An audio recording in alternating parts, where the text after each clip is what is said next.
बहुत ही दुख के साथ आज कहे के पड़ता, आज भोजपुरी फिल्म जगत के मशहूर गीतकार व संगीतकार भैया श्याम देहाती जी के आज कोरोना से मौत हो गई। ईश्वर उनका आत्मा के शांति प्रदान करस।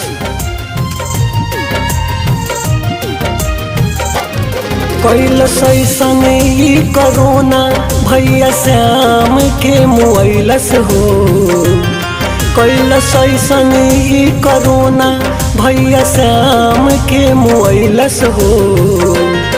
पूरा फिल्मी जगत के अखिया से नीर गिरैलस हो, फिल्मी जगत के अखिया से नीर गिरैलस हो। कैलस ई कोरोना भैया श्याम के मुआइलस हो।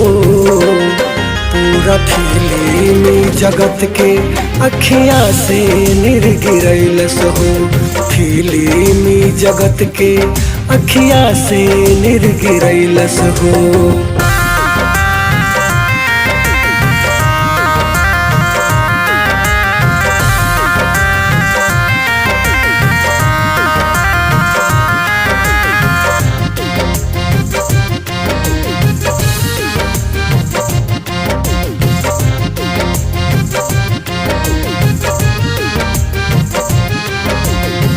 रोताड़ लोग आज फिल्मी जगत के केहू नाही सूती आज लोग वाहो रात के।